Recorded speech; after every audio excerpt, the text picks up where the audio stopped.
കൂടുതൽ സെലിബ്രിറ്റി വെഡിങ്ങുകൾ ഒരുക്കിയിട്ടുള്ള ആൾക്കാരിൽ ഒരാളാണ് ഈ ഇരിക്കുന്നത്.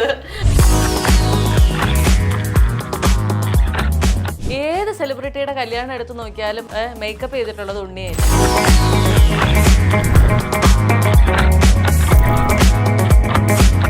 ദിലീപേട്ടന്റെ കാവ്യയുടെ തന്നെ കല്യാണം ഞാൻ രണ്ടു ദിവസം മുമ്പാണ് അറിയുന്നത്. ഇത് ആരോടും പറയാൻ പറ്റില്ല. ആ ദിവസം നല്ല ടെൻഷനായിരുന്നു. എന്റെ സ്റ്റാഫുകൾക്കൊന്നും അറിയില്ലായിരുന്നു കല്യാണം. കാവ്യയുടെ റിലേറ്റീവ്സ് ഒക്കെ പുറത്ത് നിൽക്കുമ്പോഴേക്കും ഇവർ വിചാരിക്കുന്നത് ജൂനിയർ ആർട്ടിസ്റ്റുകളാണ്. കാവ്യനെ പറഞ്ഞ ഞാൻ പറയട്ടെ എന്നിട്ട് അങ്ങനെ പറഞ്ഞു.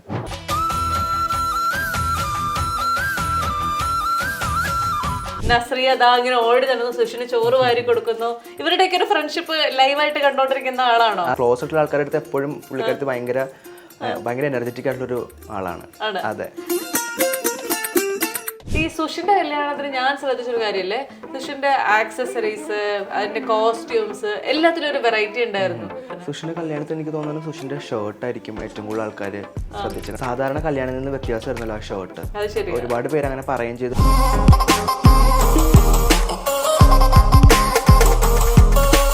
ഏറ്റവും ആസ്വദിച്ച് ചെയ്ത ഒരു കല്യാണം ആരുടെ ആയിരിക്കും? എനിക്കൊന്നും മീരയുടെ തന്നെയാണ് ഏറ്റവും ആസ്വദിച്ച്. കാരണം മീര എൻ്റെ അത്രയും ക്ലോസ് ഫ്രണ്ടും കൂടി ആയതുകൊണ്ട് നമ്മുടെ വീട്ടിലൊരു കല്യാണമാണല്ലോ. അപ്പൊ ഏറ്റവും ആസ്വദിച്ച് ചെയ്ത് മീരയുടെ ഇത് തന്നെ.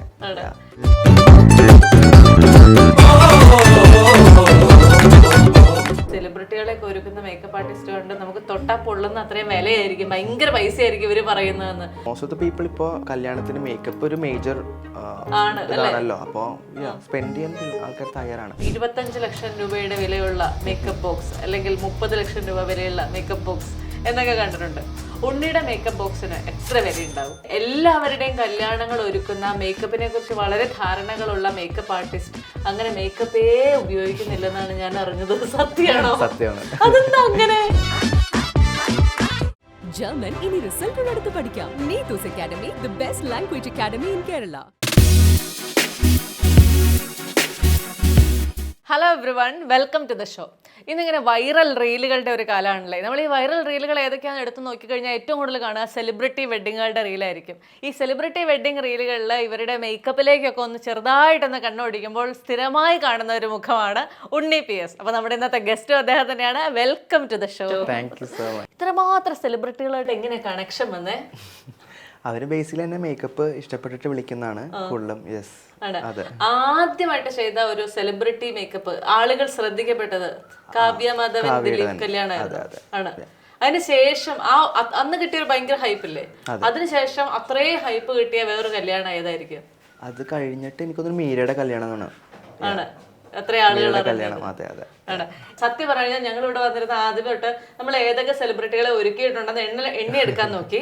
അപ്പോഴാണ് ഞങ്ങൾ ആ സത്യം മനസ്സിലാക്കുന്നത്. കേരളത്തിലെ ഏറ്റവും കൂടുതൽ സെലിബ്രിറ്റി വെഡിങ്ങുകൾ ഒരുക്കിയിട്ടുള്ള ആൾക്കാരിൽ ഒരാളാണ് ഈ ഇരിക്കുന്നത്. നമുക്ക് കാവ്യമാധവൻ ദിലീപ് കല്യാണത്തിന് എടുക്കാം. ആ കല്യാണം നടക്കണ ആ മൊമെന്റ് വരെ നമ്മൾ ആരും ഒന്നും അറിഞ്ഞിട്ടില്ല. പക്ഷെ എന്തായാലും 2 ദിവസം മുന്നേ എങ്കിലും ഉണ്ണിയൊക്കെ അറിയുണ്ടാവുമല്ലോ ഇങ്ങനെ ഇത് ബ്രൈഡാണ് ഒരുക്കണം എന്നൊക്കെ. അങ്ങനെ ഇതൊക്കെ എന്നെ മനസ്സിൽ വെച്ചിട്ട് ദൈവമേ ഇത് ആരോടും പറയാൻ പറ്റുന്നില്ലല്ലോ എന്ന് പറഞ്ഞ് നടന്നു. അങ്ങനെയൊക്കെയുള്ള ഒരു കഥകൾ ഓർമ്മയിലുണ്ട്. പിന്നെ എന്റെ ബെസ്റ്റ് ഫ്രണ്ടാ. പിന്നെ എനിക്ക് ബെസ്റ്റ് ഫ്രണ്ട്സിന്റെ കാര്യങ്ങൾ നമ്മളല്ലേ ഏറ്റവും കൂടുതൽ. അത് ശരിയാ. അതെങ്ങനെയായിരുന്നു അത് ആ ദിവസങ്ങളൊക്കെ ഒന്ന് ഓർത്തെടുത്തു കഴിഞ്ഞാൽ? ആ ദിവസം നല്ല ടെൻഷനായിരുന്നു. കാരണം ഒന്നാമത്തെ കാര്യം കാവ്യയുടെ കല്യാണം, പിന്നെ കാവ്യയും ദിലീപേട്ടും തമ്മിലുള്ള കല്യാണം. ഞാനാണ് ആദ്യം പോയിട്ട് റൂം കീ എടുക്കുന്നത്, മേക്കപ്പ് എല്ലാം സെറ്റ് ചെയ്തു. എൻ്റെ സ്റ്റാഫുകൾക്കൊന്നും അറിയില്ലായിരുന്നു കല്യാണം. ഞാൻ പറഞ്ഞത് ഷൂട്ടാന്നാ പറയുന്നത്. കാവ്യയുടെ റിലേറ്റീവ്സ് ഒക്കെ പുറത്ത് നിൽക്കുമ്പോഴേക്കും ഇവർ വിചാരിക്കുന്നത് ജൂനിയർ ആർട്ടിസ്റ്റുകളാണ്. അപ്പോൾ അവരെ ട്രീറ്റ് ചെയ്യണത് ഇത് അടുത്ത മേക്കപ്പ് ഇപ്പൊ വേണ്ട, മെയിൻ ആർട്ടിസ്റ്റിനെ ചെയ്തിട്ട് മതി എന്ന് പറഞ്ഞാൽ അവരെ പുറത്തോട്ട് നിർത്തുക. അത് കഴിഞ്ഞിട്ട് ദിലീപേട്ടൻ മാലയും ഒക്കെ കേട്ട് വരുമ്പോഴാണ് കാവ്യനെ പറഞ്ഞ ഞാൻ പറയട്ടെ എന്നിട്ട് അങ്ങനെ പറഞ്ഞു. ഷോക്കായിരുന്നു. അതെ അതെ. സാരി ഉടുപ്പിക്കാൻ വേണ്ടി ബെൻസി ചേച്ചിനെയാണ് ഏൽപ്പിച്ചത്. ബെൻസി ചേച്ചി ഉണ്ട് നമ്മുടെ ഇൻഡസ്ട്രിയിലുള്ള. പുള്ളിക്കാരത്തി പറഞ്ഞു ആദ്യം സൽവാറൊക്കെ ഇട്ട് ഷൂട്ട് ചെയ്യും, ഞാൻ ഉച്ചയാകുമ്പോഴേക്ക് എത്തിക്കോളാം. പുള്ളിക്കാരത്തി പറഞ്ഞില്ല. പിന്നെ പുള്ളിക്കാരത്തി അറിയണത് കല്യാണം വരുന്നത് ഞാൻ ഷൂട്ടിന്നാണല്ലോ പറഞ്ഞേക്കുന്നത്. അപ്പൊ അങ്ങനെ. ഈ കഴിഞ്ഞ ദിവസങ്ങളിൽ സുഷിൻ ശ്യാമിന്റെ കല്യാണമായിരുന്നു ഭയങ്കരമായിട്ട് ഇങ്ങനെ സോഷ്യൽ മീഡിയ നിറഞ്ഞു നിന്നത്. അപ്പൊ അതിനകത്ത് ഞങ്ങൾ നോക്കുമ്പോഴത്തേക്കും നമ്മളെ ഭയങ്കരമായിട്ട് എക്സൈറ്റ് ചെയ്തൊരു കാര്യം എന്ന് പറയുന്നത് നമ്മൾ കുറച്ചിങ്ങനെ സീരിയസ് ആയിട്ടുള്ള ഒരാളായിരിക്കും എന്ന് ചിന്തിച്ച നസ്രിയ ദാ ഇങ്ങനെ ഓടി നടന്ന് സുഷിന് ചോറ് വാരി കൊടുക്കുന്നു. ഇവരുടെയൊക്കെ ഒരു ഫ്രണ്ട്ഷിപ്പ് ലൈവായിട്ട് കണ്ടോണ്ടിരിക്കുന്ന ആളാണോ? അതെ അതെ അതെ അതെ അതെ. പുള്ളിക്കാരത്തി നച്ചു പൊതുവെ അങ്ങനത്തെ ക്ലോസ് ആയിട്ടുള്ള ആൾക്കാരുടെ അടുത്ത് എപ്പോഴും പുള്ളിക്കാരത്തി ഭയങ്കര എനർജറ്റിക് ആയിട്ടുള്ളൊരു ആളാണ്. അതെ. ഉണ്ണി നച്ചുനെ ഒരുക്കിയിട്ടുള്ള സിറ്റുവേഷൻസ് ഉണ്ടാവില്ലേ? അതെ. അത് എപ്പോഴായിരിക്കും ആദ്യമായിട്ട് ചെയ്തത്? ഞാൻ ആദ്യമായിട്ട് ചെയ്യണത് നച്ചുവിന്റെ ഒരു ബെസ്റ്റ് ഫ്രണ്ട് ഉണ്ട്, ഫാമിലി പോലെയുള്ള ഒരു ഫ്രണ്ട് ഉണ്ട്, ഫിദ എന്ന് പറഞ്ഞത് മീരയുടെ ഫ്രണ്ടാണ്. അപ്പോൾ ഫിദയുടെ കല്യാണത്തിനാണ് ഞാൻ അച്ഛനെ ആദ്യമായിട്ട് മേക്കപ്പ് ചെയ്യുന്നത്. യെസ്. അന്നിങ്ങനെ നമുക്ക് ഭയങ്കര ടെൻഷൻ ഉണ്ടോ? കാരണം എന്താ വെച്ചാൽ ഇങ്ങനെയുള്ള സെലിബ്രിറ്റികളാണ്, അപ്പൊ ഭയങ്കരമായിട്ട് പെർട്ടിക്കുലർ കാര്യങ്ങളൊക്കെ ആവശ്യപ്പെടും. ഇല്ല, പുള്ളിക്കാരത്തി ഭയങ്കര കൂളാ. അതെ അതെ. പിന്നെ പുള്ളിക്കാരത്തിക്ക് അറിയാം പുള്ളിക്കാരത്തി വേണ്ടത് അങ്ങനെ. ഈ സുഷിന്റെ കല്യാണത്തിന് ഞാൻ ശ്രദ്ധിച്ചൊരു കാര്യല്ലേ, നമ്മൾ സ്ഥിരം കാണുന്ന കല്യാണ ഔട്ട്ഫിറ്റുകളല്ലല്ലോ. അതെ. എന്തൊക്കെയോ ഒരു വെറൈറ്റി ഒക്കെ അതിനകത്തില്ലേ? അങ്ങനെ നിങ്ങൾ വളരെ ആദ്യമേ പറഞ്ഞിരുന്നു നമ്മൾ ഈ ടിപ്പിക്കൽ മലയാളി കല്യാണ സാധനം നമുക്ക് വേണ്ട എന്ന് നിങ്ങൾ ആദ്യം തീരുമാനിച്ചായിരുന്നു? അതെ, നമ്മൾ തുടങ്ങിയപ്പോൾ തന്നെ വിചാരിച്ചത് ഈ സ്റ്റീരിയോ ടൈപ്പ് ഒന്ന് ബ്രേക്ക് ചെയ്തിട്ട് എന്തെങ്കിലും ഡിഫറെന്റ് ആയിട്ട് ചെയ്യണം എന്ന് വിചാരിച്ച് തന്നെ സ്റ്റാർട്ട് ചെയ്തതാണ്. അതെ. അതിനകത്ത് ഏറ്റവും വെറൈറ്റി ആയിട്ട് ആളുകൾ ഏറ്റവും കൂടുതൽ ശ്രദ്ധിച്ച എന്തായിരുന്നു സുഷിന്റെ കല്യാണത്തിന്? സുഷിന്റെ കല്യാണത്തിന് എനിക്ക് തോന്നുന്നത് സുഷിന്റെ ഷർട്ടായിരിക്കും ഏറ്റവും കൂടുതൽ ആൾക്കാർ ശ്രദ്ധിച്ചത്. കാരണം നമുക്ക് ഓർഡേഴ്സും കൂടുതൽ വന്നേക്കുന്നത്. കാരണം സാധാരണ കല്യാണത്തിൽ നിന്ന് വ്യത്യാസമായിരുന്നല്ലോ ആ ഷർട്ട്. ഒരുപാട് പേര് അങ്ങനെ പറയുകയും ചെയ്ത് ഒരുപാട് ഓർഡേഴ്സ് വന്നിട്ടുണ്ട് ആ ഷർട്ടിന്. ഏറ്റവും ആസ്വദിച്ച് ചെയ്ത ഒരു കല്യാണം ആരുടെ ആയിരിക്കും? എനിക്കൊന്നും മീരയുടെ തന്നെയാണ് ഏറ്റവും ആസ്വദിച്ച്. കാരണം മീര എൻ്റെ അത്രയും ക്ലോസ് ഫ്രണ്ടും കൂടി ആയതുകൊണ്ട് നമ്മുടെ വീട്ടിലൊരു കല്യാണമാണല്ലോ. അപ്പൊ ഏറ്റവും ആസ്വദിച്ച് ചെയ്തത് മീരയുടെ ഇതന്നെ. നമ്മൾ ഈ മേക്കപ്പ് ആർട്ടിസ്റ്റുകളൊക്കെ എടുത്ത് നോക്കുമ്പോഴത്തേക്കും ഇവരുടെ എല്ലാവരുടെ സാധനങ്ങൾ ഏറ്റവും ബ്രാൻഡ് കോൺഷ്യസ് ആയിട്ടുള്ള ആൾക്കാരായിരിക്കും. ഉപയോഗിക്കുന്ന മേക്കപ്പ് പ്രോഡക്റ്റുകളാകട്ടെ, ഉപയോഗിക്കുന്ന ആക്സസറീസ് ആകട്ടെ, ഡ്രസ്സ് ആകട്ടെ, കാറാകട്ടെ, എല്ലാം ഭയങ്കര ഹൈഫൈ ആയിരിക്കും എന്ന് പറയും. ഉള്ളതാണോ? നമ്മൾക്ക് ഇപ്പൊ നമ്മളൊരു ഫാഷൻ ഇൻഡസ്ട്രിയിലല്ലേ, അപ്പോൾ എല്ലാം അങ്ങനെ ഫാഷൻ പരിപാടികൾ പിടിക്കുമ്പോഴേക്കും കുറച്ച് എക്സ്പെൻസീവ് സാധനങ്ങളൊക്കെ മേടിക്കും. ഉണ്ണിയുടെ ക്രൈസ് എന്തിലാണ്? എനിക്ക് ബാഗ്സിനോട് കൂട്ടത്തിലാണ്. പല മേക്കപ്പ് ആർട്ടിസ്റ്റുകളുടെയും 25 ലക്ഷം രൂപയുടെ വിലയുള്ള മേക്കപ്പ് ബോക്സ് അല്ലെങ്കിൽ 30 ലക്ഷം രൂപ വിലയുള്ള മേക്കപ്പ് ബോക്സ് എന്നൊക്കെ കണ്ടിട്ടുണ്ട്. ഉണ്ണിയുടെ മേക്കപ്പ് ബോക്സിന് എത്ര വില ഉണ്ടാവും? എൻ്റെ മേക്കപ്പ് ബോക്സിന് അത്രയും വിലയൊന്നും എനിക്ക് തോന്നുന്നില്ല. കാരണം ഞാൻ ലിമിറ്റഡ് പ്രൊഡക്ട്സ് ആണ് എന്ന് വെച്ചാൽ ഉള്ളത് ഏറ്റവും നല്ല പ്രൊഡക്ട്സ് മേടിക്കും അങ്ങനെ. ഇങ്ങനെ കുറേ കല്യാണങ്ങൾ ചെയ്തതിനകത്ത് നമ്മൾ ഞെട്ടിപ്പോയൊരു കല്യാണം അങ്ങനെ ഓർത്തെടുക്കാൻ പറ്റുന്ന ആരുടെ ആയിരിക്കും? എനിക്ക് തോന്നുന്നു ഏറ്റവും വലിയ കല്യാണം എനിക്ക് തോന്നുന്നു രവിപിള്ളയുടെ മോന്റെ കല്യാണം അതായിരുന്നു. എങ്ങനെയാണ് ഇത് രവിപിള്ളയുടെ മകന്റെ കല്യാണത്തിലേക്ക് ഉണ്ണി എത്തപ്പെടുന്നത്? അത് ഞാൻ ആന്റണി പെരുമ്പാവൂരിന്റെ മോളുടെ കല്യാണം, അനീഷയുടെ കല്യാണം ഞാനാ ചെയ്തത്. അപ്പൊ അനീഷയും ഇവരും ഭയങ്കര ആ ഫാമിലിയായിട്ട് ഭയങ്കര ക്ലോസാണ്. അപ്പൊ അനീഷക്ക് എന്റെ മേക്കപ്പ് ഭയങ്കര ഇഷ്ടപ്പെട്ടു. അങ്ങനെ അനീഷയാണ് റെഫർ ചെയ്യുന്നത്. അവരാദ്യം വിളിച്ച ഒരേ ഒരു മേക്കപ്പ് ആർട്ടിസ്റ്റ് അങ്ങനെയായിരുന്നു? അതോ ഒരുപാട് മേക്കപ്പ് ആർട്ടിസ്റ്റുകൾ ട്രയൽ ചെയ്തിട്ടുണ്ടെന്ന് ഞാൻ പറഞ്ഞായിരുന്നു എന്നോട്. അതിനുശേഷമാണ് അങ്ങനെയൊക്കെ വരുമ്പോഴത്തേക്ക് പ്രത്യേകിച്ച് നമ്മളെ കുറെ മേക്കപ്പ് ആർട്ടിസ്റ്റുകളെയൊക്കെ ട്രയൽ ചെയ്തിട്ട് വരുന്ന ഒരു ബ്രൈഡ് എന്ന് പറയുമ്പോഴത്തേക്ക് നമുക്കും സ്ട്രെസ് കൂടുതലല്ലേ? ഇവരെ ഒന്നും ഇംപ്രസ് ചെയ്യിക്കാൻ പറ്റാത്ത എന്തോ ഒരു സാധനം നമ്മൾ ഇംപ്രസ് ചെയ്യിക്കണം. വലിയൊരു കമ്മിറ്റ്മെന്റ് ആണ് എന്ന് വെച്ച് കഴിഞ്ഞാൽ. കാരണം ഇത്രയും വലിയ കല്യാണം ഇത്രയും ഇതായിട്ട് നടത്തുന്നു. അപ്പോൾ അത് ഒരു ചലഞ്ച് തന്നെയായിരുന്നു. ഇനി ഉണ്ണിക്ക് ചെയ്യണമെന്ന് ഭയങ്കരമായിട്ട് ആഗ്രഹമുള്ള ഒരു ആർട്ടിസ്റ്റ് ഉണ്ടാവില്ലേ? അതാരായിരിക്കും? എനിക്ക് നയൻതാരയൊക്കെ മേക്കപ്പ് ചെയ്യാൻ വേണ്ടിയാണ് ഏറ്റവും ആഗ്രഹം. അതിന് വേണ്ടിയിട്ട് എന്തെങ്കിലും ശ്രമിച്ചിട്ടുണ്ടോ എന്ന് ചോദിച്ചു കഴിഞ്ഞാൽ ഒരു പ്രാവശ്യം ഞാൻ എയർപോർട്ടിൽ വെച്ച് കണ്ടപ്പോൾ ഞാൻ പുള്ളിക്കാരത്തിനോട് സംസാരിച്ചിട്ടുണ്ട്. ഞാൻ അപ്പോൾ എൻ്റെ ഒരു ഇന്റർവ്യൂ കാണിച്ചു കൊടുത്തിട്ടുണ്ട്. അതിന്റെ ഹെഡിങ് ഞാൻ കണ്ടിരുന്നു ഇന്റർവ്യൂ. നയൻതാരയ്ക്ക് മേക്കപ്പ് ചെയ്യണം എന്നുള്ളതാണ്. അപ്പൊ അവരെന്ത് പറഞ്ഞു? സോ സ്വീറ്റ് എന്നൊക്കെ പറഞ്ഞു, സംസാരിച്ചു. ആണ്. അപ്പൊ എന്തെങ്കിലും ഒരു അവസരം ഉടൻ വരുമെന്ന് പ്രതീക്ഷിക്കാല്ലേ? കുറേ സെലിബ്രിറ്റികൾക്ക് മേക്കപ്പ് ചെയ്തിട്ടുള്ളതിൽ ഏറ്റവും കംഫർട്ടബിൾ ആയിട്ട് പ്രത്യേകിച്ച് ഒരു ഡിമാൻഡുകളും ഇല്ല, ഉണ്ണി എന്താണോ ചെയ്യുന്നത് അത് ഓക്കെ അങ്ങനെ പറഞ്ഞ ഒരു സെലിബ്രിറ്റി ആരായിരിക്കും? മീര ഭയങ്കര കംഫർട്ടബിൾ ആണ്. അതെ. നിഖില വിമൽ, പ്രിയ വാര്യർ. ഈ യൂട്യൂബേഴ്സിന്റെ കാര്യം പറഞ്ഞ പോലെയാണ് മേക്കപ്പ് ആർട്ടിസ്റ്റുകൾ. ഇപ്പൊ എല്ലായിടത്തും മേക്കപ്പ് ആർട്ടിസ്റ്റുകളാണ്. ഇത് ഭയങ്കര ഒരു ഭീഷണിയായി തുടങ്ങിയ ഭീഷണി എന്നല്ല. ഇപ്പൊ വർക്ക് ആണെങ്കിൽ ഇപ്പൊ ഒരുപാട് ആൾക്കാർ വരുമ്പോഴേക്കും വർക്ക് സ്പ്ലിറ്റ് ആകും. അങ്ങനെ ഇറ്റ്സ് ഫൈൻ. അല്ല അങ്ങനെ വരുമ്പോഴത്തേക്കും എന്ത് ചെയ്യും എന്നൊന്ന് ആലോചിച്ചിട്ടുണ്ടോ എപ്പോഴെങ്കിലും? ഇങ്ങനെ ഇത്രയും ആളുകൾ ഈ ഇൻഡസ്ട്രിയിലേക്ക് ഇറങ്ങിക്കഴിഞ്ഞാൽ ഞാൻ എന്ത് ചെയ്യും? ഞാൻ മനസ്സിലാക്കുന്നത് എൻ്റെ ക്രൗഡ് എൻ്റെ അടുത്ത് തന്നെ വരും എന്നുള്ളൊരു വിശ്വാസത്തിലാണ് ഞാൻ പോകുന്നത്. അപ്പോൾ എന്നെ ആവശ്യമുള്ള ആൾക്കാർ എൻ്റെ അടുത്തോട്ട് എന്തായാലും വരും. അങ്ങനെ ഇപ്പോഴാണ് ഇങ്ങനെ മെഹന്തി, സംഗീത്, ഇങ്ങനെയുള്ള കുറെ ഫംഗ്ഷനുകൾ മേക്കപ്പ് ആർട്ടിസ്റ്റുകളെ സംബന്ധിച്ചിടത്തോളം വളരെ ഹാപ്പിയാന്ന് തോന്നുന്നല്ലേ? എല്ലാത്തിനും ഒരു എല്ലാത്തിനും നമുക്ക് പറഞ്ഞ പൈസ അല്ലേ? ഭയങ്കരമായിട്ട് മേക്കപ്പ് ചെയ്യുന്നത് ഏത് ഫംഗ്ഷൻ ആയിരിക്കും? കല്യാണത്തിനാണോ അതോ ഇങ്ങനെയുള്ള തലേ ദിവസത്തെ ഫംഗ്ഷൻ? എനിക്കൊന്നും എല്ലാ ഫംഗ്ഷൻസും അവർ ഇമ്പോർട്ടൻ്റ് ആയിട്ട് തന്നെ കാണുന്നത് ഇപ്പോൾ. കാരണം എല്ലാം പിക്ചേഴ്സും പുതിയ ഔട്ട്ഫിറ്റ്സും കാര്യങ്ങളെല്ലാം ഇതാ. പിന്നെ മെയിൻ വെഡിങ് എന്നുള്ളത് ലൈക്ക് എപ്പോഴും ഇമ്പോർട്ടൻറ്റ് കാര്യമാണല്ലോ. അങ്ങനെ അതെ ആണ്. ഈ എന്താ പറയാ, മേക്കപ്പിൽ ഒരു പുതിയ ട്രെൻഡ് എന്താണ് എന്ന് ചോദിച്ചാൽ എന്തായിരിക്കും പറയാ? മുമ്പ് കുറച്ചും കൂടി ഹെവി മേക്കപ്പ് ആയിരുന്നു ആൾക്കാർ പ്രിഫർ ചെയ്യുന്നത് വെച്ചാൽ. പിന്നെ അങ്ങനെ ആയിരുന്നു ഒരു മേക്കപ്പ് ആർട്ടിസ്റ്റിനെ വിളിച്ചു കഴിഞ്ഞാൽ മേക്കപ്പ് ഇട്ടെന്ന് കാണണം എന്നതായിരുന്നു. ഇപ്പൊ ഏറ്റവും നാച്ചുറൽ ആയിട്ട് ആണ് ആൾക്കാർ ആഗ്രഹിക്കുന്ന മേക്കപ്പ്. മേക്കപ്പ് ഇട്ടു എന്ന് കാണിക്കുന്ന ആ ഒരു സാധനമൊക്കെ പോയി. അതെ, എന്റെ ക്രൗഡ് എന്തായാലും അങ്ങനെയല്ല. എന്റെ ക്രൗഡ് ഏറ്റവും കൂടുതൽ വരുന്നത് അവരെ പോലെ തന്നെ ഇരിക്കണം എന്നുള്ള രീതിയിലാണ്. ഈ എല്ലാവരുടെയും കല്യാണങ്ങൾ ഒരുക്കുന്ന മേക്കപ്പിനെ കുറിച്ച് വളരെ ധാരണകളുള്ള മേക്കപ്പ് ആർട്ടിസ്റ്റ് അങ്ങനെ മേക്കപ്പേ ഉപയോഗിക്കുന്നില്ലെന്നാണ് ഞാൻ അറിഞ്ഞത്. സത്യമാണോ? സത്യമാണ്. അതെന്താ അങ്ങനെ? എനിക്കറിയില്ല. എനിക്ക് എന്നെ മേക്കപ്പ് ഇട്ട് കാണാൻ എനിക്ക് ഇഷ്ടമല്ല. ഞാൻ അങ്ങനെ ചെയ്തിട്ടുണ്ട്, ട്രൈ ചെയ്തിട്ടുണ്ട്, പക്ഷെ എനിക്ക് അതെന്തോ കംഫർട്ടബിൾ അല്ല. ശരി. അപ്പൊ എങ്ങനെ ഏതെങ്കിലും ഒക്കെ നമ്മളെ ബ്രൈഡൊക്കെ നമ്മളെ വിളിക്കുമ്പോഴത്തേക്കും അതെന്താ ഉണ്ണി ഞങ്ങളെയൊക്കെ ചെയ്തിരുന്ന ആള് ഇടണ്ടേ ഇങ്ങനെയൊക്കെ എന്ന് ചോദിച്ചിട്ടുണ്ടോ? ചോദിക്കാറുണ്ട്. അപ്പൊ എന്ത് മറുപടി കൊടുക്കും? ഞാൻ പറയും സമയമില്ല.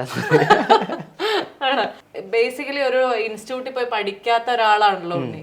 അപ്പൊ ഇതൊക്കെ എങ്ങനെയാ നമ്മളിങ്ങനെ അപ്ഡേറ്റ് ആയിക്കൊണ്ടിരിക്കുന്നത് എങ്ങനെയാ? ഞാൻ ഒരുപാട് ഇതിനെക്കുറിച്ച് റിസർച്ച് എടുത്തിരുന്നത് വെച്ച് കഴിഞ്ഞാൽ നമ്മളിപ്പോൾ സോഷ്യൽ മീഡിയ കൂടി തന്നെയാണെങ്കിലും അല്ലെങ്കിൽ മാഗസിനിൽ കൂടിയാണെങ്കിലും നമ്മൾ കണ്ടുകൊണ്ടിരിക്കുകയാണല്ലോ. അപ്പോൾ നമ്മൾ എല്ലാം വാച്ച് ചെയ്യും ഓരോ കാര്യങ്ങളും. ഇപ്പോൾ ഒരു ബോളിവുഡിൽ ഒരു പുതിയൊരു സിനിമ ഇറങ്ങുവാണെങ്കിൽ അതിൻ്റെ ഒരു നല്ല പാട്ട് സീൻ കാണുകയാണെങ്കിൽ അല്ലെങ്കിൽ ഇപ്പോൾ എന്തെങ്കിലും ഒരു സീരീസ് കാണുകയാണെങ്കിൽ നമ്മളത് നോക്കും, മേക്കപ്പും കാര്യങ്ങളൊക്കെ. എസ്പെഷ്യലി ഇപ്പോൾ ഒരു യൂഫോറിയ എന്ന് പറയുന്ന സീരീസ് ഉണ്ടായിരുന്നു.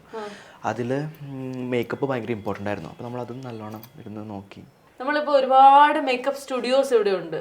ഉണ്ണി ഒരു മേക്കപ്പ് സ്റ്റുഡിയോ ഇട്ടിട്ടേ ഇല്ല. അതെന്താ? ഒരുപാട് ആൾക്കാർ ചോദിക്കുന്ന ഒരു കാര്യമാണ്. ഇതൊരു വലിയൊരു കമ്മിറ്റ്മെന്റ് ആയിട്ടാണ് എനിക്ക് തോന്നിയേക്കുന്നത് അതൊക്കെ തുടങ്ങുമ്പോൾ. ഇപ്പോൾ എനിക്ക് ട്രാവൽ ചെയ്യണം, അതെനിക്ക് ഭയങ്കര ഇഷ്ടമാണ് ട്രാവലിങ്. അപ്പോൾ അതുകൊണ്ട് ഞാൻ ഇപ്പം അതിനെക്കുറിച്ചൊന്നും ചിന്തിച്ചിട്ടില്ല. ഈ നമ്മളെ ഒരുപാട് സെലിബ്രിറ്റികളെ ഒരുക്കുന്ന ആളാകുമ്പോഴത്തേക്കും ഈ സാധാരണക്കാരുടെ ഇടയിൽ ഒരു ഭയങ്കര ടെൻഷൻ ഉണ്ടാവും. അയ്യോ, സെലിബ്രിറ്റികളെയൊക്കെ ഒരുക്കുന്ന മേക്കപ്പ് ആർട്ടിസ്റ്റ് കൊണ്ട് നമുക്ക് തൊട്ടാ പൊള്ളുന്ന അത്രയും വിലയായിരിക്കും, ഭയങ്കര പൈസ ആയിരിക്കും ഇവര് പറയുന്നതെന്ന്. അങ്ങനെ പറഞ്ഞ ആൾക്കാർ മാറി നിൽക്കുന്നുണ്ടോ? അതോ കല്യാണം ജീവിതത്തിൽ ഒരിക്കലേ വരുന്നുള്ളൂ, പൈസ മുടക്കിയാലും കുഴപ്പമില്ല, എനിക്ക് അടിപൊളിയായിരുന്നാൽ മതി, അതാണോ? അതെ, മോസ്റ്റ് ഓഫ് ദ പീപ്പിൾ ഇപ്പോൾ കല്യാണത്തിന് മേക്കപ്പ് ഒരു മേജർ ഇതാണല്ലോ. അപ്പോൾ സ്പെൻഡ് ചെയ്യാൻ ആൾക്കാർ തയ്യാറാണ്. പിന്നെ ഞാൻ അതും മാത്രം ചാർജ് ചെയ്യണം. ആണല്ലേ? പക്ഷെ അങ്ങനെ നമ്മളൊക്കെ പൊതുവെ കേട്ടേക്കുന്ന ഇങ്ങനെ കുറച്ച് നമുക്ക് എല്ലാവർക്കും അറിയാവുന്ന മേക്കപ്പ് ആർട്ടിസ്റ്റുകളൊക്കെ ഭയങ്കര എക്സ്പെൻസീവ് ആണെന്നാണ്. എൻ്റെ അടുത്ത് കൂടുതൽ ആൾക്കാരെ ആക്സസ് ചെയ്യാൻ പറ്റും എന്നുള്ളൊരു ഡൗട്ട് ഉണ്ടായേക്കണത്. കാരണം സെലിബ്രിറ്റീസിന് മാത്രം ചെയ്യുള്ളൂ എന്നുള്ളൊരു ഡൗട്ടാണ് കൂടുതൽ ഉണ്ടായേക്കുന്നത്. അതെ. എപ്പോഴാ എനിക്ക് ഇതിനകത്തൊരു കഴിവുണ്ടെന്ന് തിരിച്ചറിഞ്ഞ്? ഞാൻ സ്കൂൾ ടൈമിൽ ഡാൻസ് എല്ലാം ചെയ്യുമായിരുന്നു. അങ്ങനെയാണ് ഞാൻ മേക്കപ്പ് സ്റ്റാർട്ട് ചെയ്യുന്നത്. പിന്നെ ഞാൻ ഈ പറഞ്ഞ പോലെ ഫ്രണ്ട്സിനൊക്കെ മേക്കപ്പ് ചെയ്ത് അങ്ങനെയാണ് ഞാൻ സ്റ്റാർട്ട് ചെയ്യുന്നത്. അപ്പോൾ എനിക്കൊരു കോൺഫിഡൻസ് കിട്ടി, എനിക്ക് ചെയ്യാൻ പറ്റും എന്നുള്ളത്. അതെ. ആദ്യമായിട്ട് ഉണ്ണിയുടെ അടുത്ത് വന്നൊരു ബ്രൈഡ് ആരായിരിക്കും? ബ്രൈഡ് എൻ്റെ ഞാൻ ട്യൂഷന് പോയിക്കൊണ്ടിരുന്ന ചേച്ചിയുണ്ട്. ചേച്ചിയാണ് സുംന എന്ന പുള്ളിക്കാരത്തിൻ്റെ പേര്. അമ്മൂന്ന് വിളിക്കുന്ന അമ്മു ചേച്ചിയാണ് ആദ്യത്തെ എൻ്റെ ബ്രൈഡ്. പുള്ളിക്കാരത്തി ഇങ്ങനെ ഭയങ്കര കോൺഫിഡൻസോടെ തന്നു, ചെയ്തോളൂ എന്ന് പറഞ്ഞിട്ട്. ഇന്ന് ഇങ്ങനെ ആണുങ്ങൾ മേക്കപ്പ് ചെയ്യുന്നു, ബ്രൈഡിനെ ഒരുക്കുന്നു എന്നൊക്കെ പറയുന്നത് വളരെ കോമൺ ആയിട്ടുള്ളൊരു കാര്യമാണ്. 10 വർഷം മുമ്പ് ഈ മേഖലയിലേക്ക് ഇറങ്ങാന്ന് പറഞ്ഞു കഴിഞ്ഞാൽ നമ്മുടെ വീട്ടുകാർക്കടക്കം ടെൻഷനാ. ഇത് എന്ത് ഫീൽഡ്, എന്ത് കരിയറാണ് ഈ മകൻ തെരഞ്ഞെടുക്കുന്നത്, അങ്ങനെയൊക്കെ ഈ ചോദ്യങ്ങളൊക്കെ നേരിട്ടിട്ടുണ്ടോ? ഒരുപാട് നേരിട്ടുണ്ട് ആ സമയത്ത്. അതെ, ഇപ്പോഴത്തെ പോലെ ആയിരുന്നില്ല. മുമ്പ് സോഷ്യൽ മീഡിയ ഇല്ല, പിന്നെ ഇതൊരു പ്രൊഫഷനായിട്ട് അങ്ങനെ ആരും കാണുന്നുണ്ടായിരുന്നില്ല. ഇപ്പോഴാണല്ലോ കുറേ കൂടി മേക്കപ്പ് ആർട്ടിസ്റ്റുകൾക്ക് പബ്ലിസിറ്റിയും കാര്യങ്ങളൊക്കെ ഉള്ളത്. അപ്പോൾ എപ്പോഴും ഇതൊരു സെക്കൻഡ് ഒരു ഓപ്ഷൻ പോലെയാണ് വീട്ടുകാരും കണ്ടിരുന്നത്. എന്തെങ്കിലും ഒരു ജോലിക്ക് പോകണം, ഇതൊരു ജോലിയായിട്ട് കൺസിഡർ ചെയ്തിട്ടുണ്ടായിരുന്നില്ല. പിന്നെ ഒരുപാട് പേര് ചോദിച്ചിട്ടുണ്ടായിരുന്നു. ആണോ? അപ്പൊ എങ്ങനെയാ അത് മാനേജ് ചെയ്തത്? ഇപ്പൊ വീട്ടിലൊക്കെ എങ്ങനെ എന്തെങ്കിലും പറഞ്ഞവരെ കൺവിൻസ് ചെയ്യണമല്ലോ, കാരണം നമ്മള് വീട്ടിലേക്കാണല്ലോ വൈകുന്നേരം വരുന്നത്. അതെങ്ങനെയാ അവരെയൊക്കെ മാനേജ് ചെയ്തോണ്ടിരുന്നത്? എനിക്ക് ഇൻകം വരാൻ തുടങ്ങിയപ്പോഴേക്കും അവർക്കത് മനസ്സിലായി. പിന്നെ ഞാൻ എൻ്റെ ഫ്രീഡത്തിന് വർക്ക് ചെയ്യുന്നുണ്ട്. അങ്ങനെ ബേസിക്കലി എനിക്ക് തോന്നുന്നു വീട്ടുകാരെ സംബന്ധിച്ചുള്ള ഇൻകം ആയിരുന്നു മെയിൻ ഒരു ഇത്. ഏതെങ്കിലും ഒരു മെയിൽ ആക്ടറിനെ ഒരുക്കിയത് ഓർമ്മയുണ്ടോ? മെയിൽ ആക്ടറിനെ ഇപ്പൊ സുഷിനുണ്ട്. സുഷിന് ഒരുക്കിയായിരുന്നു. എനിക്ക് തോന്നുന്നു ഹേമന്തിനെ മേക്കപ്പ് ചെയ്തിട്ടുണ്ട് ഞാൻ. ഒരുക്കിയിരുന്നു. ഹേമന്തിന്റെ കാര്യം പറയുമ്പോഴാണ് അതും ഒരു ഹിന്ദു ബ്രൈഡിൽ ഒരു വ്യത്യസ്തത കൊണ്ടുവന്ന മേക്കപ്പ് അല്ലായിരുന്നു. അതെ. കാരണം ഹിന്ദു ബ്രൈഡ്സ് ഒരിക്കലും മെസ്സി ഹെയർ പ്രിഫർ ചെയ്യുന്നത് ഭയങ്കര അങ്ങനെ ഉണ്ടായിരുന്നില്ലെന്നാണ് ഞാൻ വിശ്വസിക്കുന്നത്. ആ സമയത്ത് ഞാനൊരു മെസ്സി ഹെയർ ചെയ്തിട്ട് തുളസിയും ചെത്തിപ്പൂവും കൂടി വെച്ച് ഫ്ലവർ വെച്ച് കൊടുത്തിട്ടുണ്ടായിരുന്നു. അത് ഭയങ്കര ഹിറ്റായിരുന്നു. അത് ഇപ്പോഴും ആൾക്കാർ മെസ്സി ഹെയർ പ്രിഫർ ചെയ്യേണ്ട ഹിന്ദു ബ്രൈഡ്സ് ചോദിച്ചു വിളിക്കാറുണ്ട്. അത് ശരി. ഒരു ദിവസം എത്ര ബ്രൈഡിന് വരെ ഉണ്ണി ഒരുക്കാറുണ്ട്? ഞാൻ മാക്സിമം ചെയ്തേക്കുന്നത് 3 ബ്രൈഡ് ഒരു ദിവസം. ഏറ്റവും സിമ്പിൾ ആയിട്ടുള്ള ഒരു കല്യാണം ഏത് സെലിബ്രിറ്റിയുടെ ആയിരുന്നു? എനിക്കൊന്ന് റീസെന്റ് ഇപ്പൊ സുഷിന്റെ കല്യാണം ഭയങ്കര ഏറ്റവും സിമ്പിൾ ആയിട്ട് ചെയ്തൊരു വെഡിങ് തന്നെയായിരുന്നു. കാരണം മേക്കപ്പിലും ഔട്ട്ഫിറ്റിലും എല്ലാം അവർക്ക് ഏറ്റവും സട്ടിലായിട്ടും അങ്ങനത്തെ ഒരു ഇതായിരുന്നു വേണ്ടത്. അപ്പൊ സുഷിന്റെ കല്യാണം റീസെന്റ് ഏറ്റവും സിമ്പിൾ ആയിട്ട് ഞാൻ ചെയ്ത സെലിബ്രിറ്റി വെഡിങ്. ഏറ്റവും ടെൻഷൻ അടിച്ച് ചെയ്ത സെലിബ്രിറ്റി വെഡിങ് ഏതായിരിക്കും? അത് ഈ പറഞ്ഞ പോലെ എനിക്ക് തോന്നുന്നു മീരയുടെ കല്യാണം ടെൻഷൻ ആയിരുന്നു. കാരണം മീരയുടെ കല്യാണത്തിന് ഔട്ട്ഫിറ്റ് മുതൽ ഇവന്റ് മുതൽ എല്ലാ കാര്യങ്ങളും നമ്മൾ ഒരുമിച്ച് ചെയ്തോണ്ടിരുന്നേ. അപ്പോൾ അത് നല്ല ടെൻഷനായിരുന്നു. നമ്മളെ പോലെ തന്നെ വളരെ ഫാഷൻ അപ്ഡേറ്റഡ് ആയ ഒരു യങ്സ്റ്റർ ആരായിരിക്കും ഈ സെലിബ്രിറ്റി ഗ്യാങ്ങുകളിൽ? എനിക്ക് തോന്നുന്നു പ്രിയ വാര്യർ നല്ല ഫാഷൻ അപ്ഡേറ്റഡ് ആണ്. അതെ. ഏതെങ്കിലും ഒരു ബ്രൈഡ് ഇങ്ങനെ ഭയങ്കരമായിട്ട് എനിക്ക് ചെയ്ത് ഇഷ്ടപ്പെട്ടില്ല, എനിക്ക് വേറെ മാറ്റി വേണം എന്ന് പറഞ്ഞ സിറ്റുവേഷൻ ഉണ്ടായിട്ടുണ്ടോ? എന്താണ്? ചിലവർക്ക് അവർക്ക് അത് തന്നെ വേണം എന്നുള്ളൊരു ഇത് വാശിയുള്ള ബ്രൈഡ്സ് വളരെ റെയർ ആയിട്ട് ഉണ്ടായിട്ടുണ്ട്. അപ്പോൾ ഞാൻ അവരുടെ ഇഷ്ടത്തിന് നമ്മൾ മാക്സിമം പറയും. പക്ഷെ അവർക്ക് അതിനും അവർ കൺവിൻസ്ഡ് അല്ലെങ്കിൽ ഇപ്പോൾ ചില ബ്രൈഡ്സ് റോങ് ആയിരിക്കും പറയുന്നത്. ചേരാത്ത ഹെയർ സ്റ്റൈല് അല്ലെങ്കിൽ ചേരാത്ത ഐ മേക്കപ്പ് ഒക്കെ വേണമെന്ന് പറയും. നമ്മൾ മാക്സിമം പറയും, ചെയ്തും കാണിക്കും. പിന്നെയും അവരത് വേണം എന്നും പിടിവാശിപ്പെടുകയാണെങ്കിൽ അവരുടെ ബിഗ് ഡേ ആണ്. അവർ നമുക്ക് പൈസ എന്നിട്ട് വിളിച്ചേക്കുന്നത്. ഈ നമ്മൾ ചെയ്തുകൊണ്ടിരുന്ന ക്ലയന്റ് അല്ലെങ്കിൽ നമ്മൾ ചെയ്തുകൊണ്ടിരുന്ന സെലിബ്രിറ്റി കുറച്ചു കാലം കഴിയുമ്പോഴത്തേക്കും മറ്റൊരു മേക്കപ്പ് ആർട്ടിസ്റ്റിന്റെ അടുത്തേക്ക് പോകുമ്പോൾ നമ്മുടെ ഉള്ളിലെ വിഷമം വരാറുണ്ടോ? ഇല്ല. എനിക്കതുപോലെ ഇങ്ങനെ എൻ്റെ അടുത്തുള്ള ആൾക്കാരെ അങ്ങനെ തിരിച്ചു വരാണ്ട് നിന്നിട്ടില്ല.